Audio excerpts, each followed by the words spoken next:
شیطان بہت شیطانی قوتیں رکھتا ہے، لیکن اللہ کے خاص بندے شیطان سے قوی ہیں، طاقتور ہیں۔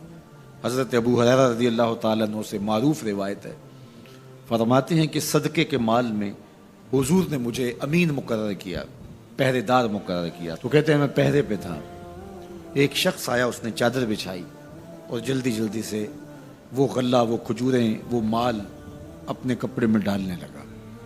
میں نے دوڑ کے اس کو پکڑ لیا، تو اس نے اپنا آپ مجھ سے چھڑانا چاہا، لیکن میرے ہاتھوں کی گرفت مضبوط تھی، وہ چھڑا نہ سکا۔ اس نے کہا کہ میں کثیر العیال ہوں، میرے چھوٹے چھوٹے بچے ہیں، تو بھوک نے مجھے چوری پہ مجبور کیا، میں کوئی پیشہ ور چور نہیں ہوں۔ کہتے ہیں مجھے ترس آ گیا، میں نے اس کو چھوڑ دیا۔ خیر رات گزر گئی، صبح ہوئی، حضور کی خدمت میں حاضر ہوا تو آقا کریم نے فرمایا کہ ما فعل اسیرک البارحہ، ابو ہریرہ رات والے چور کا کیا بنا؟ عرض کی حضور وہ بڑا مجبور شخص تھا کوئی، اور اس نے کہا کہ میں پیشہ ور چور تھوڑا ہوں، بچوں کی بھوک نے مجھے یہاں تک پہنچا دیا۔ تو حضور علیہ السلام نے فرمایا جھوٹا شخص ہے، اور سنو آج پھر آئے گا۔ کہتے اگلے دن تو میں طاق میں رہا، تو خیر وہ آیا اور اس نے چادر بچھائی اور غلہ اس چادر میں ڈالنے لگا۔ میں نے جا کے پکڑ لیا، تو اس نے کہا مجھے چھوڑ دے۔ میں نے کہا میں تو نہیں چھوڑوں گا۔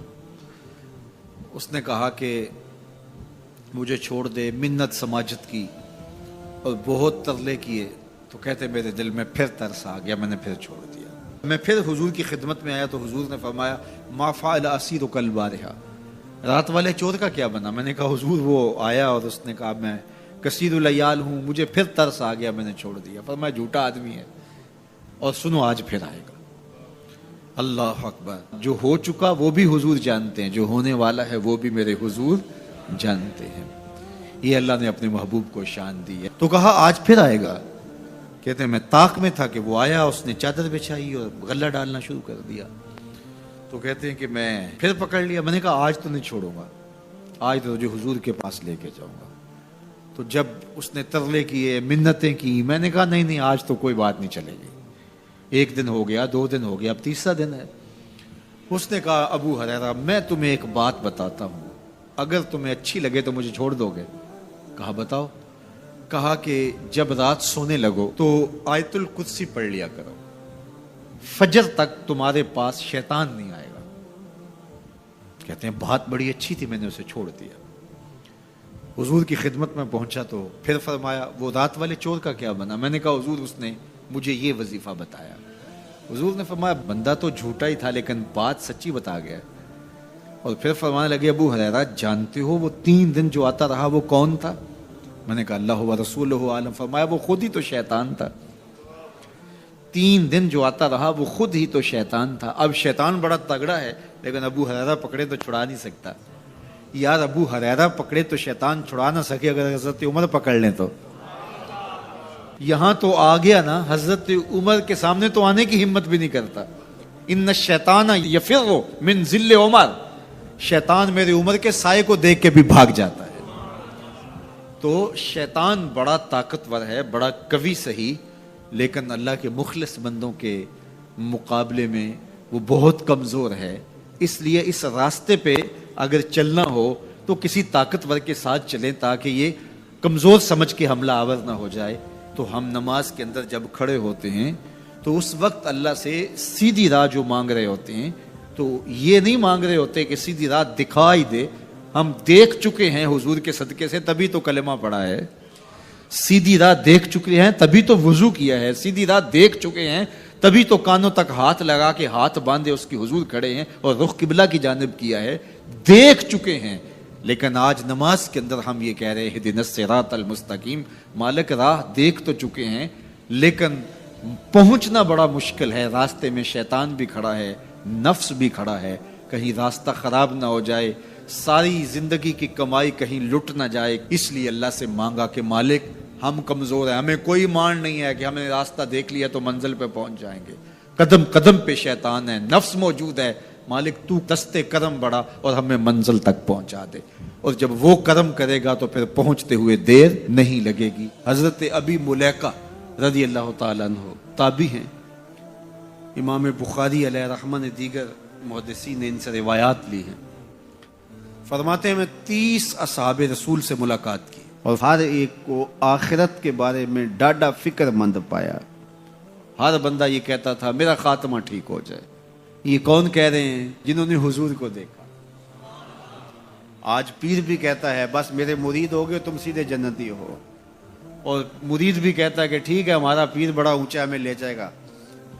اللہ اکبر، حضور سے بڑا پیر کوئی نہیں، صحابہ سے بڑا مرید کوئی نہیں. 30 اصحاب سے ملا ہوں، 30 کے 30 ہی ڈرتے تھے ہمارا خاتمہ ٹھیک ہو. دیکھو حضرت ابو بکر رضی اللہ تعالیٰ عنہ کو میرے حضور نے کہا نا ابو بکر فی الجنہ، عمر فی الجنہ، عثمان فی الجنہ، علی فی الجنہ، طلحہ فی الجنہ. ان کو جنت کی بشارت دی ہے. لیکن صدیق اکبر کیا کہہ رہے ہیں؟ اللہ اکبر. ایک چڑیا کو دیکھ کے اے چڑیا تجھے موج ہے، ایک شاخ سے اڑتی ہے دوسری شاخ پہ بیٹھ جاتی ہے اور تیرا حساب بھی نہیں ہوگا. پھنسے تو ہم میں جن کا حساب ہوگا. یہ وہ کہہ رہے ہیں جن کو حضور کی زبان سے یہ لفظ ملے ہیں ابو بکر فی الجنہ، ابو بکر جنتی ہے. اللہ اکبر. عثمان غنی رضی اللہ تعالیٰ نے قبر پہ کھڑے رو رہے ہیں قبرستان میں. تو کسی نے کہا یہاں رو رہے ہو؟ کہا میرے حضور نے کہا تھا کہ آخرت کی پہلی منزل قبر ہے. اللہ اکبر. یہ وہ ہے جن کو بشارتیں دی گئی ہیں، جن کے عمل، جن کے کام اور جن کی محنتیں اور دین کے لیے خدمات کسی ترازو پہ تولی نہیں جا سکتی. اور صحابی کا عمل، صحابی ایک مٹھی جو خیرات کرے، روایت میں آتا ہے ایک مٹھی جو خیرات کرے، اور بعد میں آنے والا احد پہاڑ جتنا سونا خیرات کرے. صحابی کا عمل پھر بھی زیادہ ہے. 15 کلومیٹر پہ پھیلا ہوا پہاڑ، اتنا سونا کسی کے پاس ہوگا ہی نہیں، حکومتوں کے پاس نہیں. لیکن فرض کرو کسی کے پاس ہو، پھر اتنا جگرا بھی ہو کہ وہ خیرات بھی کر دے، لیکن اس کا اجر پھر بھی صحابی کے مٹھی بھر جو خیرات کرنے کے عمل کو نہیں پہنچ سکتے.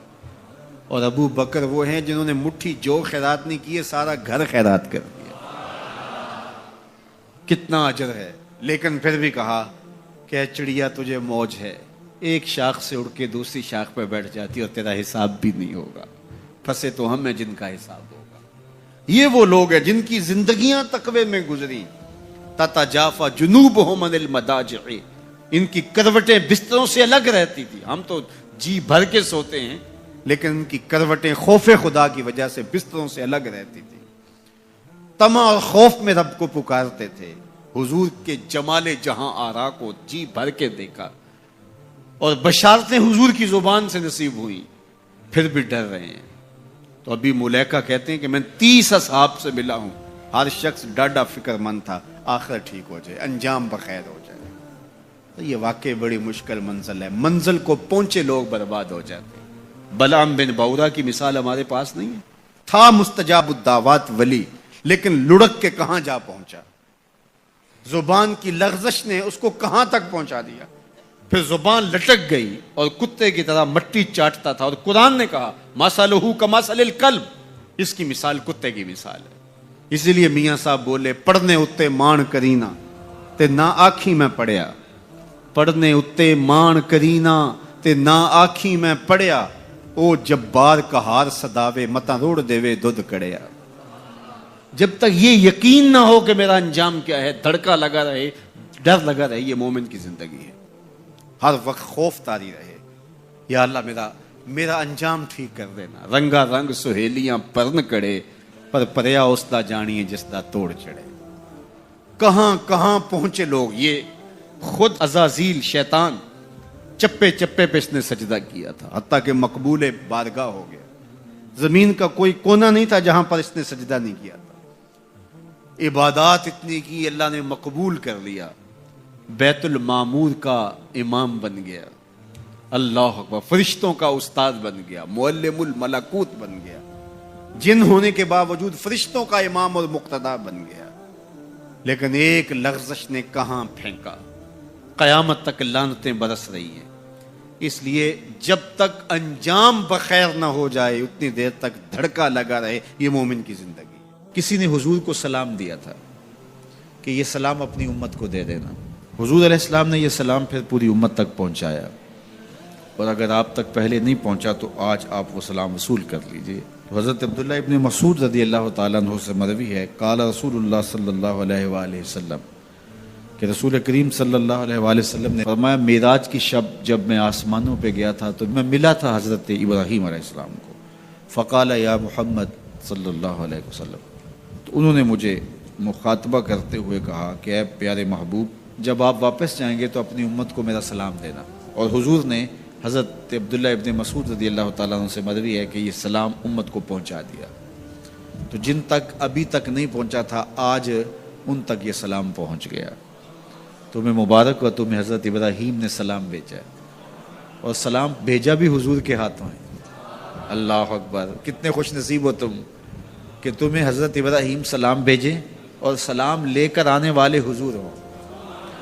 اللہ اکبر، تو یہ ہمارا اعزاز ہے کہ ہمیں یہ اعزاز ملا۔ میری خوش قسمتی میں تیرا امتی، یہ میرا اور آپ کا مقدر کہ ہم حضور کے امتی ہیں، ہمیں نبیوں کے سلام آ رہے ہیں۔ تو کہا کہ اپنی امت کو میرا سلام کہنا اور انہیں میری جانب سے ایک پیغام بھی دینا، یہ خبر بھی دینا۔ اور وہ خبر کیا ہے؟ سنو، جنت کی جو مٹی ہے وہ بڑی پاکیزہ ہے، اور وہاں کا پانی بڑا میٹھا ہے، کھیت بڑے زرخیز ہیں، جو بھی بیج لگاؤ فوراً اگ جاتا ہے۔ تو جو زرخیز زمین ہوتی ہے تو پھر کسان چاہتا ہے کہ اس میں کچھ ڈال لے۔ وہ ہمارے پنجابی میں کہتے ہیں کہ وہ زمین وتر میں ہوتی ہے، تو بیج ڈالو گے تو جلدی اگے گا۔ 5 بیج ہیں جو وہاں بو گے تو وہاں خوبصورت گلاب کھلیں گے، وہاں خوبصورت چمن آباد ہو جائے گا، وہاں تمہارا اپنا باغ ہوگا۔ اس میں سبحان اللہ کے کچھ بیج ڈال دو، کچھ الحمدللہ کے بیج ڈال دو، کچھ لا الہ الا اللہ کے بیج ڈال دو، کچھ اللہ اکبر کے بیج ڈال دو، کچھ لا حول ولا قوت الا باللہ کے بیج ڈال دو۔ کہا کہ کھیت تیار ہے، سہاگا لگا ہوا ہے، زمین وتر میں ہے، پانی وافر ہے، مٹی اچھی ہے، موسم خوبصورت ہے۔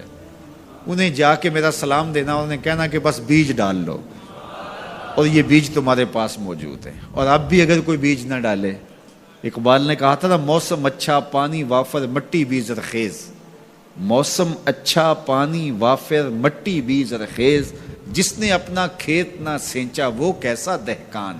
تو کہا کہ یہ 5 بیج تمہارے پاس رکھے ہوئے ہیں، اور یہ بیج ہمیں ہمارے حضور نے دیے ہیں۔ کہا بیج تمہیں دیے ہیں، کھیتی فرشتوں نے تیار کر دی ہے، باغ اچھا ہے، اور یہ پکی بات ہے تم بیج ڈالو گے تو فصل اگے گی۔ اور وہاں ہوائیں چل رہی ہیں کستوری کی مہک سے، مشک بار ہوائیں۔ تو اب تمہاری مرضی ہے کہ تم بیج لگاتے ہو یا بیج نہیں لگاتے ہو۔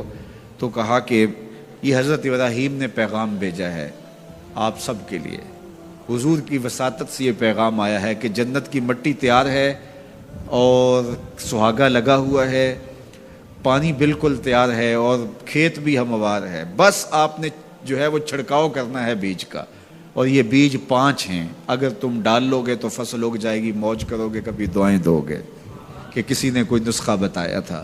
تو یہ 5 بیج کون سے ہیں؟ سبحان اللہ، الحمدللہ، لا الہ الا اللہ، اللہ اکبر، لا حول ولا قوت الا باللہ۔ تو یہ 5 بیج بونے کے لیے ہی تو ہم یہاں آئے ہیں۔ ہم گھر بار چھوڑ کے اس لیے آئے نا، گھر والے پوچھتے ہو کدھر جا رہے ہو، ہم کھیتی باڑی کرنے جا رہے ہیں۔ ہم کچھ بیج لگا کے آئیں گے، انشاءاللہ پھر جب وہ اگیں گے، بڑے ہوں گے تو جنت میں آپ کو بھی اس کی چھاؤں میں بٹھائیں گے۔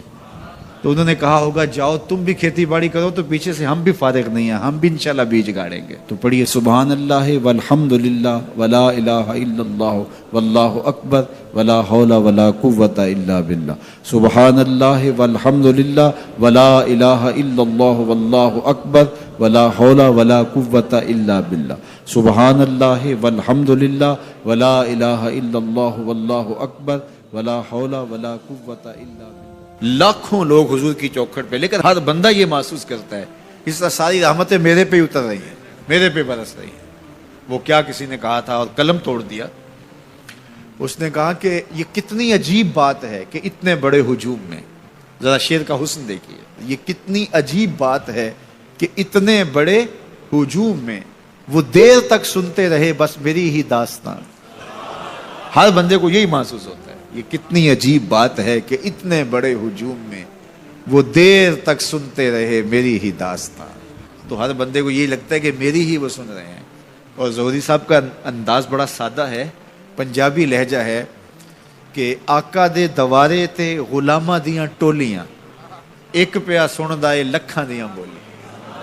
ایک پیا سن دائے, کوئی اردو میں بول رہا ہے, کوئی پشتو میں بول رہا ہے, کوئی پنجابی میں بول رہا ہے, کوئی عربی میں بول رہا ہے. اور اقبال کہتا ہے شش جہت روشن سے تابے روئے تو ترکو تاجی کو عرب ہندوئے تو. حضور یہ ترک بھی آپ کے غلام, یہ تاجک بھی آپ کے غلام, یہ عرب بھی آپ کے غلام, یہ سارے نوکر آپ کے. گرد تو گردد حریم کائنات از تو خواہم یک نگاہ التفات. مجھے اپنے والد گرامی یاد آ گئے. وہ روزانہ یہ شعر پڑھا کرتے تھے اور پڑھتے ہوئے ان کی جو کیفیت ہوتی تھی ہمیں ترس آتا تھا ان کے اوپر. ہم بالکل جب چھوٹے تو ہم خود رونے لگ جاتے تھے ان کو دیکھ کے. تو وہ روزانہ پڑھتے تھے ز مہجوری برآمد جان عالم, ز مہجوری برآمد جان عالم, تراہم یا رسول اللہ تراہم. اے محبوب دو عالم, تمام جہان کی جان آپ کے فراق میں نکل رہی ہے. تراہم یا رسول اللہ تراہم, تراہم یا نبی اللہ تراہم. حضور رحم کیجئے. نہ آخر رحمت للعالمین ز محروماں چرا فارغ نشینی. حضور آپ رحمت للعالمین نہیں ہیں, تو جب ہیں تو حضور ہمارے پہ کرم کیجئے. بروں آور سرز برد یمانی کہ روئے تست صبح زندگانی. حضور وہ یمنی چادر جو آپ اوڑے ہوئے ہیں ذرا اس کو ہٹائیے نا رخ سے. آپ کا مبارک چہرہ زندگی کی صبح ہے. ادیم طائف نالین پاکن شراک از رشتہ جاں ہا ماکن.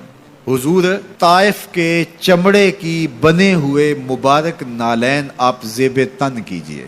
شراک از رشتہ جاں ہائے ماکن, اور اس مبارک نالین کے اندر تسمے میرے چمڑے کے نہیں میری جان کے ڈالیے.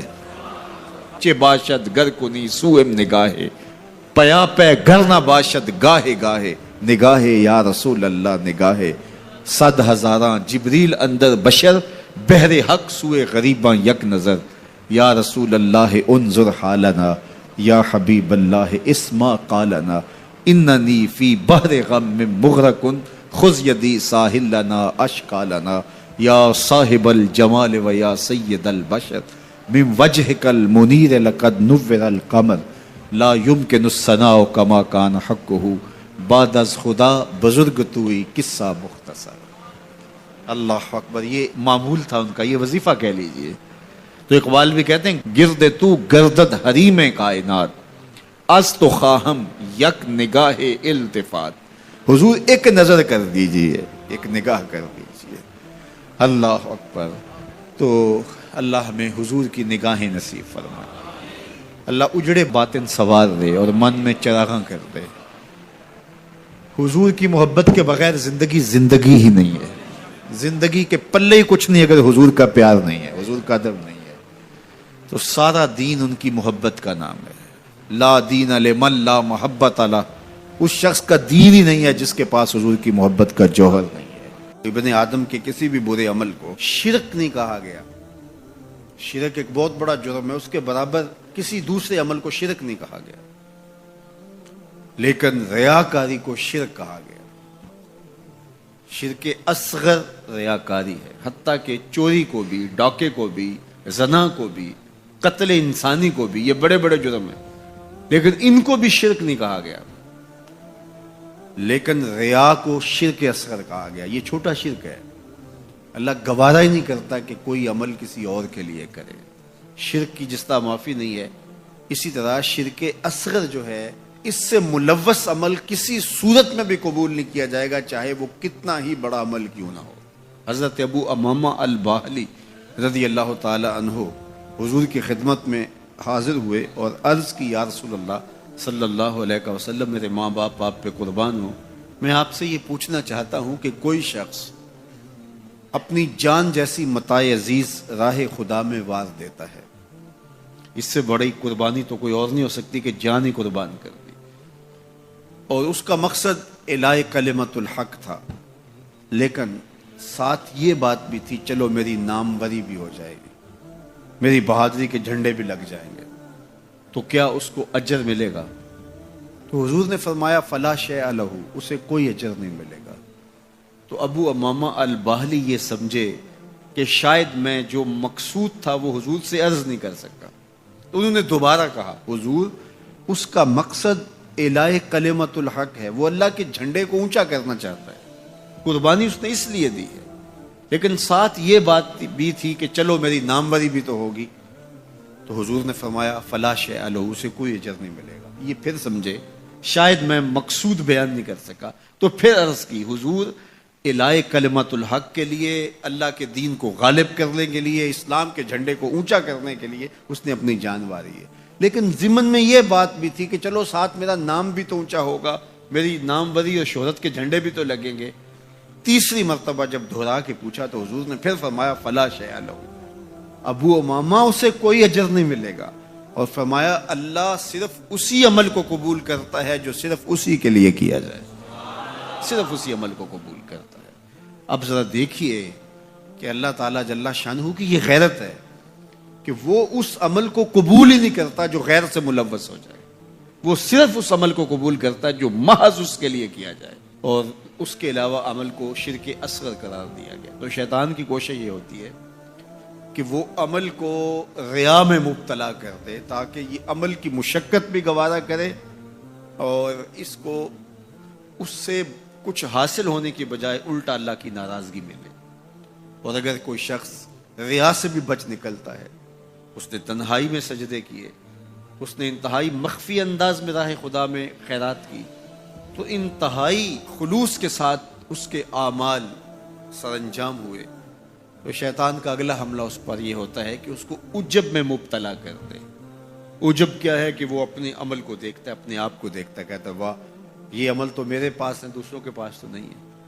میں تو تہجد گزار ہوں، 5 نمازیں بھی پڑھتا ہوں، صلاۃ الاشراق بھی پڑھتا ہوں، صلاۃ الچاشت بھی پڑھتا ہوں، صلاۃ الاوابین بھی پڑھتا ہوں، میں تو دن کو روزہ بھی رکھتا ہوں، راتوں کا قیام بھی مجھے نصیب ہے، میں تو تلاوت کلام مجید بھی روز اتنے پارے پڑھتا ہوں، میں یہ بھی کرتا ہوں، میں یہ بھی کرتا ہوں، کسی کے دکھلاوے کے لیے بھی نہیں کرتا.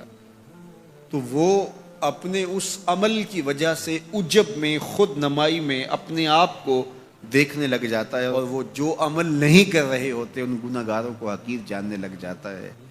تو یہ عجب اس کو برباد کر دیتا ہے، اور عجب اس کے عمل کے حسن کو اور عمل کے جمال کو چھین لیتا ہے. علامہ رومی فرماتے ہیں کہ کچھ عامل ایسے ہوتے ہیں کہ 4 دن نمازیں پڑھیں تو آسمان کی طرف دیکھنے لگتے ہیں کہ آسمان سے کوئی پیغام میرے نام آ رہا ہے کہ نہیں آ رہا ہے. تو جبکہ یہ راستہ تو محض اس کی رضا کے لیے چلتے رہنے کا ہے، ساری زندگیاں گزر جاتی ہیں. حضرت ذوالنون مصری کہتے ہیں کہ میں ایک شخص کے پیچھے دوڑتا تھا اور وہ فقیر میری طرف نظر اٹھا کر بھی نہیں دیکھتا تھا. تو 40 سال کے بعد ایک دن اس نے میری طرف پلٹ کے دیکھا اور مسکرا کے کہا کہ تم میرے پیچھے پیچھے رہتے ہو، خیر تو ہے. 40 سال کے بعد. تو میں نے کہا کہ میں اس میں اعظم کی تلاش میں ہوں. تو اس نے ہنس کے کہا یہ اتنا سوکھا نہیں ملتا. تو کہا میرے 40 سال بیت گئے اور آج اس نے نظر اٹھا کے دیکھا. ریا کے بعد اگلا مرتبہ شیطان کے لوٹنے کا وہ عجب ہے، وہ اس کے اعمال کو مزین کر کے اس کے سامنے رکھ دیتا ہے اور وہ سمجھتا ہے کہ یہ میرے پاس یہ عمل اوروں کے پاس نہیں ہے. لیکن اللہ کسی کے اعمال کا حجم نہیں دیکھتا، اللہ تعالیٰ جل شانہ بندوں کے عجز کو دیکھتا ہے. وہ گناہ جس گناہ کے بعد جو ہے وہ شرمندگی ہو جائے اس نیکی سے بہتر ہے جس نیکی کے بعد عجب اور تکبر پیدا ہو. اللہ کو وہ آنسو قبول ہے جو ندامت کے ہیں.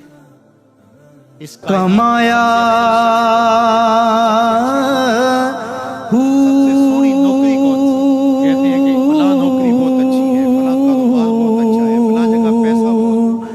نام بھج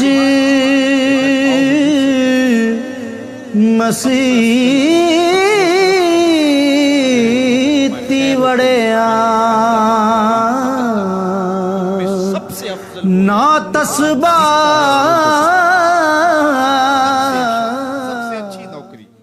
سب سے اچھا کام، سب سے بہتر وظیفہ اس کا ہے جو قرآن خود بھی سیکھتا ہے اور اوروں کو بھی سکھاتا ہے۔ تو اس کتاب سے جڑ جاؤ، اس کتاب سے وابستگی اختیار کرو۔ جس رات کے دامن میں قرآن نازل ہو وہ رات تو افضل ہو، وہ رات تو 1000 مہینے سے اشرف ہو۔ اللہ اکبر۔ تو پھر مجھے بتاؤ کہ جو قرآن کو اپنی روح میں بسا لے، جو اپنے اعمال کو قرآن کی تعلیمات کے تابع کر دے، جو اپنے دنوں کو قرآن کے اجالوں میں گزارے، اپنی راتوں کو قرآن کی تلاوت میں بسر کرے، دن کی تنہائی میں اور رات کے اجالوں میں قرآن پڑھے، بتاؤ وہ کتنا اشرف ہوگا۔ اس لیے میرے اور آپ کے آقا و مولا نے فرمایا راتوں کی تنہائیوں میں اٹھ کے قرآن پڑھا کرو، اور قرآن پڑھتے ہوئے رویا کرو، اور اگر رونا نہ آئے تو رونے کی کوشش کیا کرو، کوشش کیا کرو۔ رکت پیدا ہو جائے تمہیں قرآن کی تلاوت کرتے کرتے۔ حضرت داتا گنج بخش علی حجویری علیہ رحمہ سے ایک مرید نے کہا حضرت اگر رونے کی کوشش کریں پھر بھی رونا نہ آئے، فرمایا پھر اپنے مقدر پہ رویا کرو۔ تم اتنے سنگ دل ہو گئے ہو کہ تمہاری آنکھیں آنسوں کا خراج نہیں دیتی ہیں۔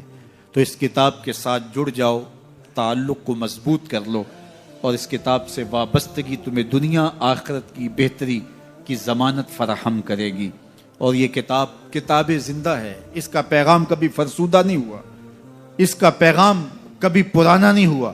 ہر دور کے تقاضوں سے یہ کتاب ہم آہنگ ہے، اور یہ کتاب ہر شخص کی ضرورت کی کفالت کرتی ہے۔ اور پھر اللہ نے اس کو اتنا آسان کیا ہے، اتنا جامع بنایا ہے کہ ہر طبقہ زندگی کے شخص کے لیے قرآن کافی ہے، ہر شخص کی ضرورت کا کفیل ہے۔ اس کو ایک عام شخص پڑھے تو اس کو بھی نور ملتا ہے، ایک نقطہ بین شخص اس قرآن کا مطالعہ کرے تو اس کو بھی روشنی ملتی ہے، ایک فلسفی پڑھے تو محروم وہ بھی نہیں ہوتا۔ جو بھی اس قرآن سے پڑھے، دیکھیے کچھ کتابیں ایسی ہوتی ہیں وہ بچوں والی ہوتی ہیں، جو پڑھے لکھے لوگ ہیں ان کی کوئی دلچسپی وہاں نہیں ہوتا، الف انار اور بے بکری میں انہیں کوئی دلچسپی نہیں ہوتی۔ اور جو بڑی کتابیں ہیں بچوں کی سمجھ سے ورا ہوتی ہیں، لیکن یہ واحد قرآن ہے، جس طبقے کا شخص بھی پڑھے، ان پڑھ پڑھے تو اس کو بھی نور ملتا ہے۔ میں دیکھتا ہوں تلاوت چل رہی ہوتی ہے اور تلاوت عربی میں ہے، اور بندہ عربی جانتا نہیں ہے وہ بھی جھوم رہا ہوتا ہے، اس کو بھی حظ مل رہا ہوتا ہے۔ یہ کتاب ہر طبقہ زندگی کو روشنی دیتی ہے، یہ قیامت تک آنے والی انسانیت کے لیے رشد و ہدایت کا صحیفہ ہے۔ اس کتاب سے جڑ جانے سے بلندیاں نصیب ہوتی ہیں۔ جس رات کو یہ کتاب اترے وہ رات تو لیلۃ القدر کہلائے، اور جو شخص اس کتاب سے وابستہ ہو جائے اور اس کتاب کو اپنی روحوں میں سمو لے، وہ ذی قدر کیوں نہیں ہوگا، وہ عزت کا مالک کیوں نہیں ہوگا، وہ شانوں اور عظمتوں کا مالک کیوں نہیں ہوگا۔ تو آئیے میں اور آپ اس رات کی ان خوبصورت پہنائیوں کے اندر اور ان حسین لمحوں کے اندر کتاب اللہ کے ساتھ جڑنے کا عزم کر کے اللہ کے حضور دعا کے لیے ہاتھ پھیلائیں کہ اے اللہ ہمیں اس کتاب کے ساتھ جوڑ دے۔ یہ کتاب زندگی بخش ہے، اللہ پوری امت کو اس کتاب کے ساتھ جوڑ دے۔ اقبال کہتے ہیں فاش می گوئم آنکھ در دل مزمرست، این کتاب نیز چیزیں دیگرست۔ جو میرے اندر چیز چھپی ہوئی ہے اس کو کھل کے اگر بتاؤں، یہ کتاب نہیں، یہ کوئی اور ہی شے ہے، یہ زندگی بدل شے ہے، یہ حیات ساز کتاب ہے، یہ زندگی کو روشنی اور اجالوں سے بھر دینے والی کتاب ہے، یہ پستیوں سے اٹھا کے بلندیوں تک پہنچانے والی کتاب ہے۔ اس کا حرف حرف روشنی ہے، اس کا لفظ لفظ اجالا ہے، یہ زندگی کو زندگی کا حقیقی نور دینے والی کتاب ہے۔ اس سے جڑنے والے کبھی محروم نہیں ہوتے، سرخرو اور سربلند ہوتے ہیں۔ اللہ ہمیں اس کتاب رحمت سے جڑنے کی اور جڑے رہنے کی توفیق عطا فرما، اور اس امت کو اس کتاب کے ساتھ وابستگی اللہ نصیب کرے۔